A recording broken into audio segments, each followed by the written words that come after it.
السلام علیکم دوستو، امید کرتا ہوں آپ سب خیریت سے ہوں گے۔ دوستو، جیسا کہ اسلام میں جمعے کا دن عزت والا ہے، عیسائیوں کے لیے اتوار اور ہندوؤں کے لیے منگل اور اسی طرح یہودیوں کے لیے ہفتے کا دن محترم تھا۔ مگر فرق اتنا ہے کہ اسلام میں صرف ان لوگوں پر جن پر جمعے کی نماز فرض ہے، جمعے کی پہلی اذان سے ختم نماز تک ان کے لیے تمام دنیاوی کاموں کو کرنے سے منع کیا گیا ہے جو کہ ان کی نماز میں دخل اندازی کر رہے ہوں۔ عورتیں، بچے، مسافر اور بیمار لوگ اس حکم سے علیحدہ ہیں کیونکہ ان پر جمعہ فرض نہیں ہے۔ لیکن یہودیوں اور عیسائیوں کے ہاں ان سارے دنوں میں دنیاوی کاروبار حرام تھے اور خاص کر شکار کرنا سخت جرم مانا جاتا تھا۔ حضرت موسیٰ علیہ السلام کے بعد یہ واقعہ پیش آیا کہ بنی اسرائیل کی ایک جماعت بحر کلزم کے کنارے شہرائلہ میں رہتی تھی جو مدینہ منورہ اور شام کے درمیان ہے۔ یہ لوگ مچھلی کے بہت شوقین تھے۔ رب کی شان یہ کہ ہر ہفتہ اس دریا میں بے شمار مچھلیاں نمودار ہوتی تھی، یا تو ان کے امتحان کے لیے یا اس مچھلی کی زیارت کے لیے جس کے پیٹ میں حضرت یونس علیہ السلام رہتے تھے۔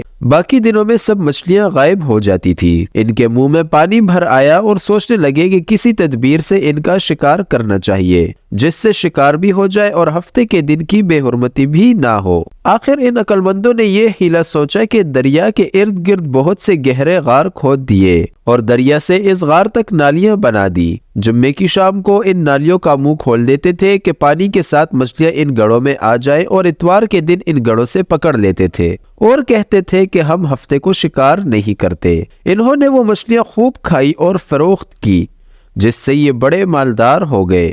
40 یا 70 سال تک ان کا یہ عمل رہا۔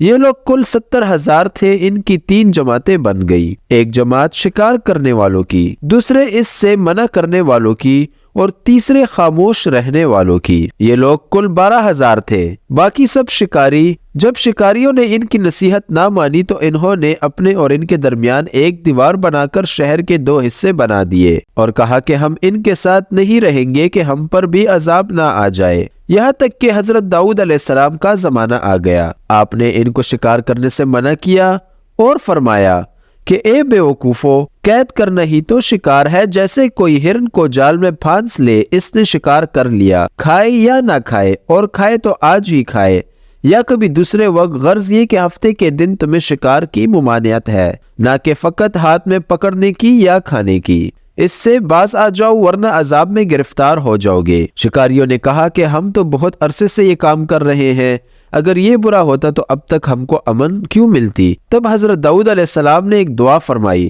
جس سے اللہ رب العزت کا غضب آ گیا اور رات میں یہ سب کے سب بندر بن گئے، یا جوان لوگ بندر اور بوڑھے لوگ سور بنا دیے گئے۔ ان کے عقل و حواس تو باقی رہے مگر ان کی قوت گویائی جاتی رہی اور جسموں سے سخت بدبو آنے لگی۔ صبح کے وقت اس محلے کو لوگوں نے دیکھا کہ نہ تو کوئی اس محلے سے آدمی آتا ہے اور نہ کوئی آواز دیتا ہے، نہ کوئی دھواں وغیرہ گھر سے نکلتا ہے، تو یہ دیواروں پر چڑھ کر ان کے گھروں میں داخل ہو گئے۔ وہ بندر ان کو دیکھ کر ان کی طرف دوڑے اور ان کے قدموں سے لپٹنے لگے اور ان کے کپڑے سونگھتے اور روتے تھے۔ ان لوگوں نے کہا کہ کیا ہم نے تمہیں شکار کرنے سے منع نہیں کیا تھا؟ وہ بندر سر ہلاتے اور آنسو ان کے رخساروں پر بہتے تھے۔ اس حال پر ان کو 3 روز گزرے اور سب ہلاک کر دیے گئے، نہ کوئی باقی بچا اور نہ ان کی نسل چلی۔ لوگوں میں یہ مشہور کہ موجودہ بندر انہی کی نسل میں سے ہیں، لیکن یہ غلط ہے۔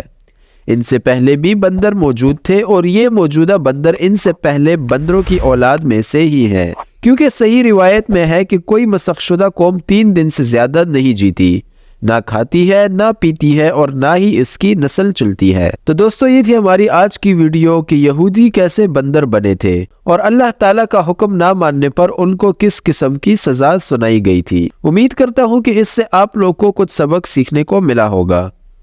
ملتے ہیں اس طرح کی ایک نئی انٹرسٹنگ ویڈیو میں، تب تک کے لیے مجھے اجازت دیجیے گا۔